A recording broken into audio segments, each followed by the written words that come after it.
ఓం ఐం హ్రీం శ్రీం శ్రీమాత్రే నమః.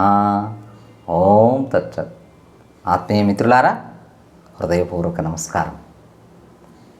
విజయదశమి సందర్భంగా మీ అందరికీ హృదయపూర్వక శుభాకాంక్షలు తెలియజేస్తూ, ఇవాళ శ్రీ శంకరాచార్య విరచిత సౌందర్య లహరి అనే 100 స్తోత్రాలున్న దేవీ స్తుతి గ్రంథం నుంచి మొదటి 3 శ్లోకాల్ని పారాయణ చేసుకొని వాటి భావాలను తెలుసుకునే ప్రయత్నం చేద్దాం. అమ్మవారి అనుగ్రహానికి పాత్రులమవుదాం. మొదటి శ్లోకం.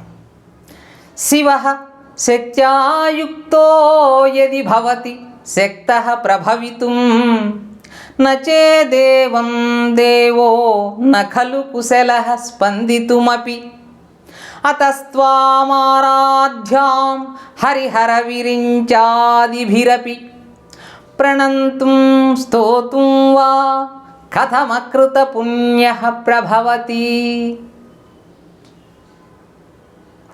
ఇక్కడ సౌందర్య లహరి, అమ్మవారి యొక్క మనోజ్ఞమైన రూపాన్ని వర్ణించే లహరి అంటే తరంగం, కెరటం, ప్రవాహం. ఇందులో మొదలు పెట్టడమే శంకరాచార్యులు ఆ అమ్మవారికి ఎంతో ఇష్టమైన ప్రాణప్రదమైనటువంటి ఆ మంగళకరుడైన శివుణ్ణి సంబోధిస్తున్నాడు. శివః శక్త్యాయుక్తో, ఆ శివుడు శక్తితో కూడి ఉన్నప్పుడు, శక్తి అంటే ఇచ్ఛాశక్తి, జ్ఞానశక్తి, క్రియాశక్తి, సర్వశక్తిమంతురాలైన అమ్మవారు. ఆ శక్తితో కూడి ఉన్నప్పుడే యది భవతి శక్తః ప్రభవితుం,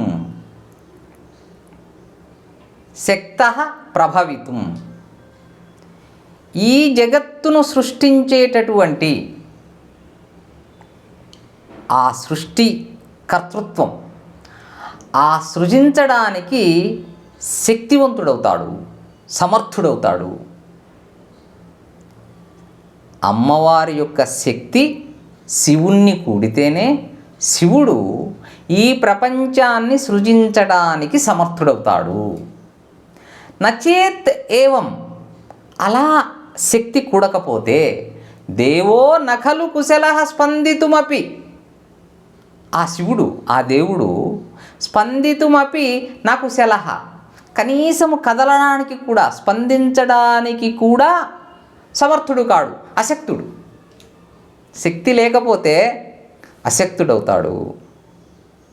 అంటే శివుడి యొక్క వైభవానికి కారణం అమ్మవారు కూడడం, అమ్మవారు చేరడం వల్లనే, ప్రకృతి చేరడం వల్లనే పురుషుడికి తన యొక్క ప్రభుత్వం, తన యొక్క గొప్పదనం, తన యొక్క నేర్పరితనం అనేది ఎప్పుడు బయటకు వస్తుంది? అమ్మవారి శక్తి చేరినప్పుడే. అతస్త్వామారాధ్యాం హరిహర విరించాదిభిరపి, మనం హరిహర విరించి త్రిమూర్తులైనటువంటి విష్ణువు, శివుడు, బ్రహ్మ, వీళ్ళ యొక్క సృష్టి స్థితి లయ కర్తృత్వానికి కూడా, ఈ కార్యక్రమాలు సక్రమంగా జరగడానికి కూడా అతస్త్వాం ఆరాధ్యాం, అమ్మవారిని ఆరాధించడమే, అమ్మవారి సన్నిధిలో ఉండడం వల్లనే ఈ కార్యక్రమాలన్నీ సజావుగా సాగుతున్నాయి. ప్రణంతుం స్తోతుం వా కథమకృత పుణ్యః ప్రభవతి, ప్రణంతుం నమస్కరించటానికి, స్తోతుం వా నిన్ను స్తోత్రం చేయడానికి, అకృత పుణ్యః లేశమాత్రమైన పుణ్యము చేయనటువంటి, పుణ్యము లేనటువంటి, కథం ప్రభవతి నేను ఎలా సమర్థుణ్ణి అవుతాను?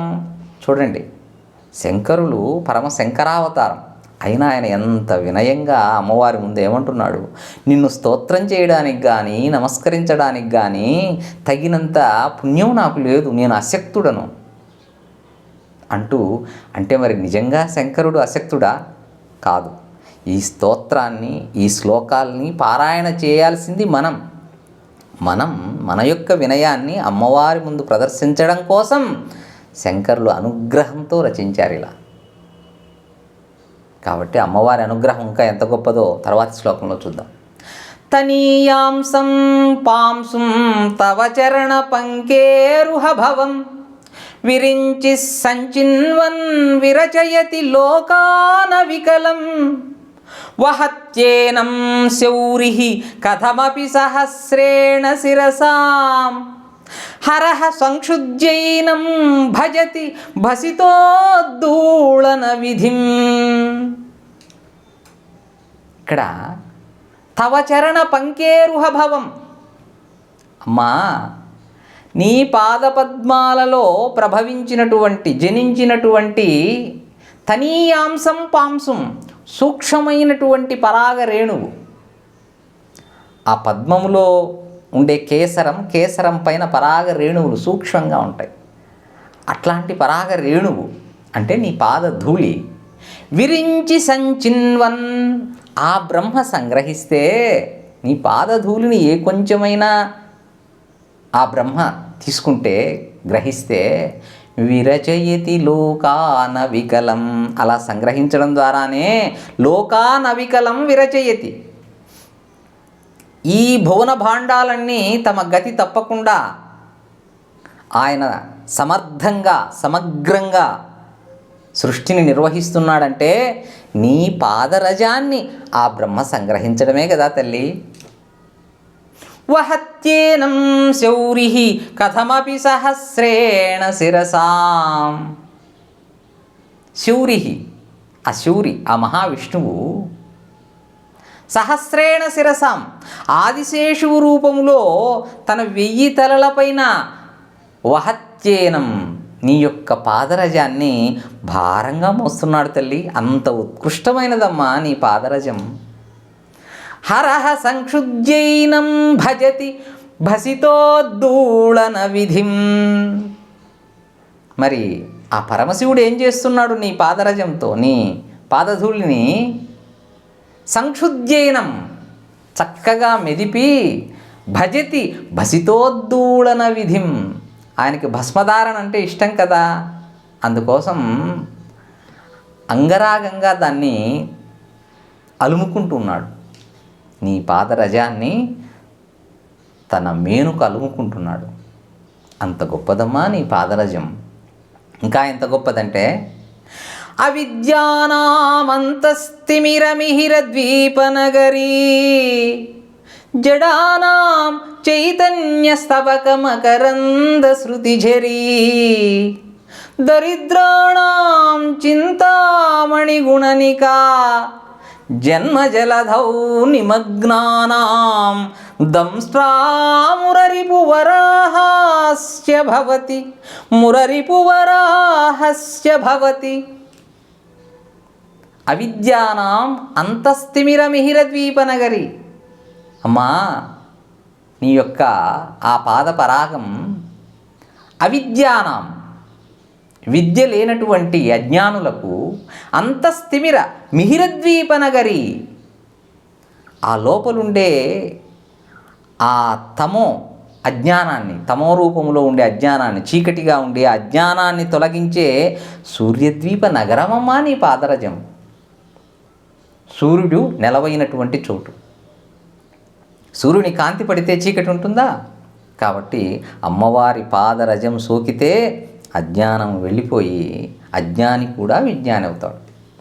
జడానాం చైతన్యస్తబకమకరంద శృతిఝరీ, నీ పాదరజం జడానాం జడుల పాలిట, మూఢుల పాలిట చైతన్యస్తబక మకరంద, చైతన్యం అనేటటువంటి స్తబకం పూలగుత్తి, మకరంద శృతిఝరీ, పూలగుత్తిలోని తేనె ఎలా ప్రవహిస్తుందో ప్రవాహంగా, ఆ ప్రవాహములోని ఆ చైతన్యం నీ పాదరజం వచ్చి చైతన్య ఝరి, ఆ జ్ఞానంతో కూడినటువంటి ఝరి కాబట్టి అందులోని ఒక్క బిందువు ఆస్వాదిస్తే కూడా ఆ జడుడు పరమ మేధావంతుడవుతాడు కదా తల్లి.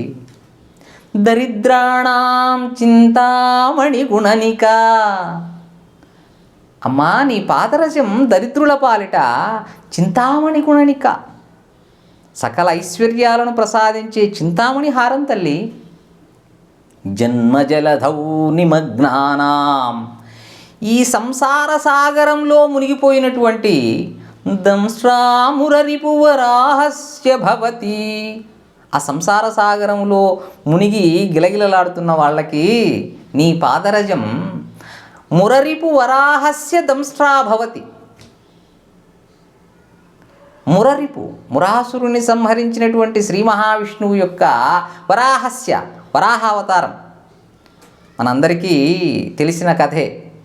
హిరణ్యాక్షుడు భూమిని ఒక చాపగా చుట్టి సముద్రంలో దాచేస్తే శ్రీమన్నారాయణుడు ఆదివరాహావతారం ఎత్తి ఆ రాక్షసుని చంపి భూమిని తన కోరలతో పైకెత్తి కాపాడుతాడు. అలా ఈ సంసార సాగరములో మునిగిన మా పాలిట నీ పాదరజం ఆ శ్రీ మహావిష్ణువు ఆదివరాహ రూపములోని కోర కదా, దంష్ట్ర అంటే కోర, అట్లా కోరలాగా మమ్మల్ని ఈ సంసార సాగరము నుండి తరింపజేస్తుంది తల్లి. మరి ఇట్లాంటి అద్భుతమైన ఈ శ్లోకాల్ని కేవలం పారాయణ చేసినంత మాత్రాన అమ్మవారి కృపకు పాత్రలం అవుతామా అంటే కాదు. ఆ శ్లోకాల్ని మన జీవితానికి అన్వయించుకొని అనుసరించినప్పుడు మనం నిజంగా అమ్మవారి కృపకు పాత్రలం అవుతాం. ఏ విధంగా? ఇక్కడ అమ్మవారి యొక్క ఉత్కృష్టతని, అమ్మవారి యొక్క అత్యున్నతత్వాన్ని శక్తి రూపంలో శంకరులు చెప్తూ ఉన్నారు. అది స్త్రీ శక్తి.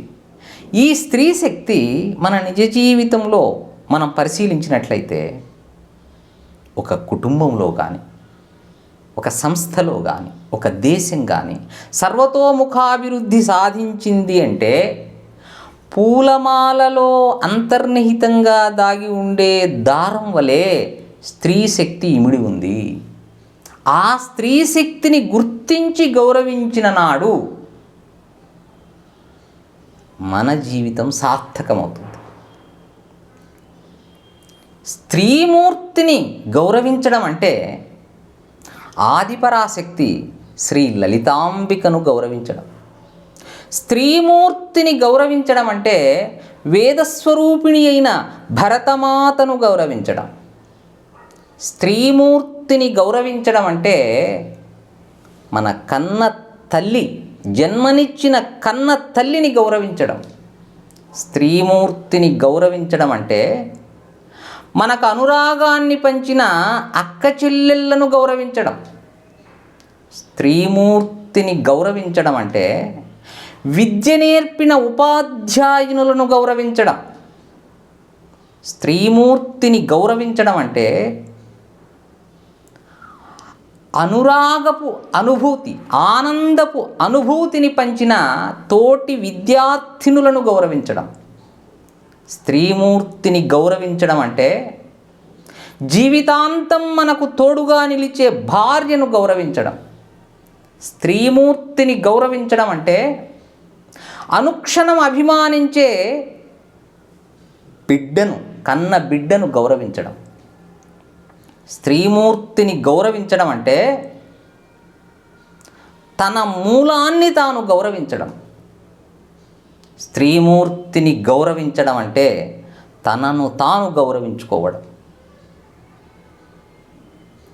స్త్రీమూర్తిని గౌరవించిన నాడే దేశం సర్వతోముఖాభివృద్ధి సాధిస్తుంది.